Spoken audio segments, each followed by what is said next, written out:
ಎಲ್ಲರಿಗೂ ನಮಸ್ಕಾರ. ಛಾಯಾ ನಿಮ್ಮನ್ನೆಲ್ಲ ವೆಲ್ಕಮ್ ಮಾಡ್ತಾ ಇದ್ದೀನಿ. ನಾನು ಕಾಲೇಜಲ್ಲಿ ಕೆಮಿಸ್ಟ್ರಿ ಲೆಕ್ಚರರ್ ಕೆಲಸ ಮಾಡ್ತಾ ಇದ್ದೀನಿ. ನನ್ನ ಇಂಟೆನ್ಷನ್ ಏನು ಈ ಚಾನಲ್ ಸ್ಟಾರ್ಟ್ ಮಾಡೋದಕ್ಕೆ ಅಂದರೆ ಸಾಧ್ಯ ಆದಷ್ಟು ಕೆಮಿಸ್ಟ್ರಿ ರಿಲೇಟೆಡ್ ಟಾಪಿಕ್ನ ಸಿಂಪಲ್ಲಾಗಿ ಕನ್ನಡದಲ್ಲಿ ಹೇಳೋದು ಪ್ರಯತ್ನ ಮಾಡ್ತಾ ಇದ್ದೀನಿ. ಕೆಮಿಸ್ಟ್ರಿ ಇಷ್ಟ ಇಲ್ಲದವರೆಗೂ ಕೆಮಿಸ್ಟ್ರಿ ಕಡೆಗೆ ಸೆಳೆಯುವಂಥ ಪ್ರಯತ್ನ ನಾನು ನನ್ನ ಚಾನಲಲ್ಲಿ ಮಾಡ್ತಾ ಇದ್ದೀನಿ. ಸದ್ಯಕ್ಕೆ ಈಗ ಬಯೋಕೆಮಿಸ್ಟ್ರಿ ಪೇಪರ್ 8 ವೀಡಿಯೋಸ್ನ ಅಪ್ಲೋಡ್ ಮಾಡ್ತಾ ಇದ್ದೀನಿ. ಅದರಲ್ಲಿ ಎನ್ಸೈಮ್ಸ್ ಚಾಪ್ಟರ್ನ ಅಪ್ಲೋಡ್ ಮಾಡ್ತಾ ಇದ್ದೀನಿ. ಇದು ಲಾಸ್ಟ್ ವಿಡಿಯೋ ಆ ಚಾಪ್ಟ್ರಲ್ಲಿ. ಎನ್ಸೈಮ್ಸಲ್ಲಿ ಇವತ್ತು ಮೈಕಲ್ ಮೆಂಟನ್ ಈಕ್ವೇಷನ್ ಅದ್ರದ್ದು ಸಿಗ್ನಿಫಿಕೆನ್ಸ್ ಏನು ಅದನ್ನು ಎಕ್ಸ್ಪ್ಲೈನ್ ಮಾಡೋಣ ಅಂತ ಅಂದ್ಕೊಳ್ತಾ ಇದ್ದೀನಿ. ನೀವು ನನ್ನ ಚಾನಲ್ಗೆ ಹೋಗಿ ಪ್ಲೇಲಿಸ್ಟ್ಗೆ ಹೋಗಿ ಪೇಪರ್ 8 ಬಯೋಕೆಮಿಸ್ಟ್ರಿ ಅಂತ ಕೊಟ್ಟರೆ ಇದುವರೆಗೂ ನಾನು ಯಾವ್ಯಾವ ಚಾಪ್ಟರ್ ಅಪ್ಲೋಡ್ ಮಾಡಿದ್ರೆ ಎಲ್ಲ ವೀಡಿಯೋಸು ಒಂದೇ ಕಡೆಗೆ ನಿಮಗೆ ಸಿಗ್ತಾ ಹೋಗುತ್ತೆ. Again welcome to Chhaya. ನನ್ನ ಚಾನಲ್ನ ಸಬ್ಸ್ಕ್ರೈಬ್ ಮಾಡಿ. ನಿಮಗೆ ಗೊತ್ತಿದೆ ಈ ಎನ್ಸೈಮ್ಸ್ ಏನಿದೆ they going to act as a biocatalyst. Catalyst ಅಂದರೆ ಏನು? They going to initiate the chemical reaction but they do not take part in chemical reaction and it will be regenerated at the end of the reaction. There are few factors which going to affect the rate of the reaction which are catalyzed by the enzyme. And one of the factors is substrate. So how the substrate concentration going to affect the rate of the reaction if you using the enzyme as a catalyst ಅದನ್ನ explain ಮಾಡ್ತಾರ. ಆ ಈಕ್ವೇಷನ್ಗೆ ನಾವೇನಂತ ಕರಿತೀವಿ? Michael Menten equation ಅಂತ ಕರಿತೀವಿ. So ಇದು ಇಬ್ಬರು persons ಅವರು ಮಾಡಿರುವಂಥ ಈಕ್ವೇಷನ್. ಇಲ್ಲೇನು ಹೇಳುತ್ತೆ ಅಂದರೆ the concentration substrate concentration also going to affect the rate of the reaction. So substrate ಹೇಗೆ ಅಫೆಕ್ಟ್ ಮಾಡುತ್ತೆ, ಸಬ್ಸ್ಟ್ರೇಟ್ ಕಾನ್ಸಂಟ್ರೇಷನು ಹೇಗೆ rate of the reaction affect ಮಾಡುತ್ತೆ ಅಂತ ಹೇಳುತ್ತಲ್ಲ, ಆ ಈಕ್ವೇಷನ್ಗೆ ನಾವೇನಂತ ಕರಿತೀವಿ? ಮೈಕಲ್ ಮೆಂಟನ್ ಈಕ್ವೇಷನ್ ಅಂತ ಹೇಳ್ತೀವಿ.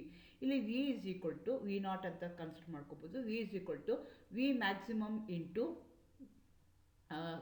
Concentration of the substrate divided by Km plus concentration of substrate ಅಂತ ಹೇಳ್ತಾರೆ. ಈ ಈಕ್ವೇಷನ್ಗೆ ನಾವೇನಂತ ಕರಿತೀವಿ?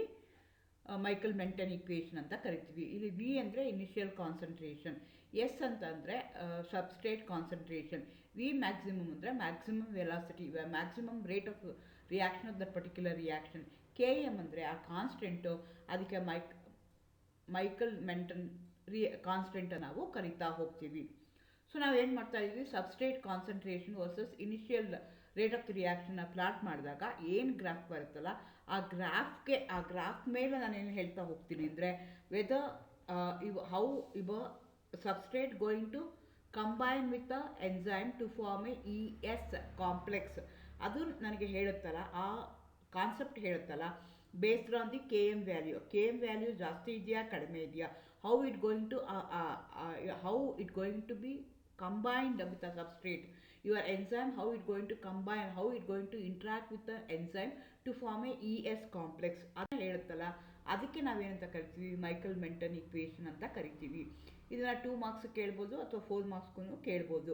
ಮೈಕಲ್ ಮೆಂಟನ್ ಕಾನ್ಸ್ಟೆಂಟ್ ಏನಿದೆಯಲ್ಲ, Km ಅಂತ ಏನು ಹೇಳಿದ್ನಲ್ಲ, it's defined as the concentration of the substrate at which the velocity of the reaction is half of the maximum velocity.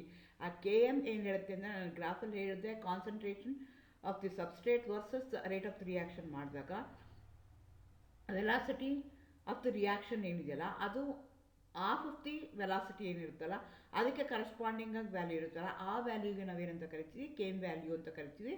ಅದು ಕಾನ್ಸ್ಟೆಂಟ್ ಆಗುತ್ತೆ. Km value signifies the affinity of the enzyme for the substrate. The value is a characteristic of an enzyme. ನಿಮ್ಮ enzyme whether it going to act as a very good catalyst or not ಅಂತ decide ಮಾಡೋ factor ಯಾವುದು ಅಂದರೆ K factor decide ಮಾಡುತ್ತೆ. ಈ Km ಏನು ಹೇಳುತ್ತೆ ಅಂದರೆ it going to show us how the substrate and an enzyme, how they are going to interact, how they are going to have an affinity towards each other, and how they are going to form a ES complex. Small Km value indicates that there is a high affinity of an enzyme for a substrate. ನಾವು equation ನೋಡಿದ್ವಿ. Half of the V maximum ಏನಿದೆಯಲ್ಲ, half of V maximum ನಾವು consider ಮಾಡ್ಕೊಳ್ತೀವಿ. ಅದು ಏನು ಹೇಳುತ್ತೆ ಅಂದರೆ lower ಕಾನ್ಸಂಟ್ರೇಷನಲ್ಲಿ ಇದ್ದಾಗ enzyme small value of Km ಇತ್ತು ಅಂದಾಗ it indicates the affinity of the enzyme is more for the substrate. ಅದೇನಾದರೆ ಜಾಸ್ತಿ Km ವ್ಯಾಲ್ಯೂ ಏನಾದರೂ ಜಾಸ್ತಿ ಇತ್ತು ಅಂದರೆ it going to have a less affinity for the enzyme ಅಂತ ಹೇಳ್ತೀವಿ. ಈಗ ಮೋರ್ ಅಫಿನಿಟಿ ಅಂದರೆ ಏನಾಯಿತು ಅಂತಂದರೆ this shows that even at a low concentration enzyme is off saturated or off Vmax is reached. ಅಥವಾ ಹೈ KM ವ್ಯಾಲ್ಯೂನಲ್ಲಿ ಏನಾಗುತ್ತೆ ಅಂದರೆ to attain half of V maximum high substrate concentration is required. So ಈ Michael Menten equation ನನಗೆ ಏನು ಹೇಳುತ್ತೆ ಅಂದರೆ how the concentration of a substrate, how it going to affect the rate of the reaction with respect to the substrate, with respect to the enzyme that you have taken, ಅದು ಹೇಳ್ತಾ ಹೋಗುತ್ತೆ. Actually ಇದೇನಾಗುತ್ತೆ ಅಂದರೆ ನಾವು ಈಗ concentration of versus velocity plot ಮಾಡೋಕ್ಕೆ ಹೋದರೆ ಆದಾಗ ನನಗೆ ಏನಾಗುತ್ತೆ ಅಂದರೆ ಆ್ಯಕ್ಯುರೇಟಾಗಿ ಬರಲ್ಲ, ಹೈಪರ್ಬೋಲಿಕ್ ಬರುತ್ತೆ, ಕರ್ವ್ ಬರುತ್ತೆ, ಇಂಡಿಕೇಟ್ ಮಾಡೋದು ಕಷ್ಟ ಆಗುತ್ತೆ. ಹಾಗಾಗಿ ಏನು ಮಾಡಿದ್ವಿ ಅಂದರೆ ಲೇನಿವರ್ ಆ್ಯಂಡ್ ಬರ್ಕ್ ಅವ್ರೇನು ಮಾಡಿದ್ರು ಅಂದರೆ ನಾವು ಡಬಲ್ ರೆಸಿಪ್ರೋಕಲ್ ಪ್ಲಾಟ್ನ ಪ್ಲಾಟ್ ಮಾಡೋಣ. Reciprocal of a substrate concentration, reciprocal of an initial concentration, initial rate of reaction, ಅವೆರಡನ್ನೂ ಪ್ಲಾಟ್ ಮಾಡಿದ್ರು. ಆವಾಗ ನನಗೇನಾಗುತ್ತೆ ಅಂದರೆ ಸ್ಟ್ರೈಟ್ ಲೈನ್ ಬರುತ್ತೆ.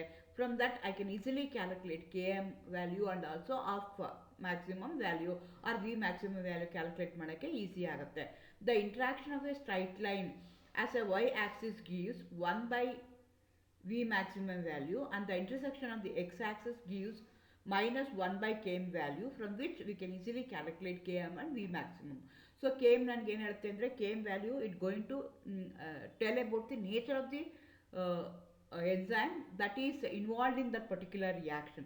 Lower concentration ಇತ್ತು ಅಂತಂದರೆ ಲೋಯರ್ KM ವ್ಯಾಲ್ಯೂ ಇತ್ತು ಅಂದರೆ ದಟ್ ಇಸ್ ಫೇವರಬಲ್ ಅಂತ ನಾವು ಕನ್ಸಿಡರ್ ಮಾಡ್ತೀವಿ. ಇದನ್ನು ಯಾವ್ದು ಬೇಕಾದ್ರೂ ಕೇಳ್ಬೋದು. What's a relationship between KM and velocity ಅಂತಲೂ ಕೇಳ್ಬೋದು, ಅಥವಾ ಮೈಕಲ್ ಮೆಂಟನ್ ಈಕ್ವೇಷನ್ ಅಂತ ಕೇಳ್ಬೋದು, what's a significance of KM value ಅಂತ ಕೇಳ್ಬೋದು. ಈ ರೀತಿಯಾಗಿ ಬೇರೆ ಕ್ವಶನ್ಸ್ನ ಅವರು ಕೇಳ್ತಾ ಹೋಗ್ತಾರೆ. Thank you, all the best.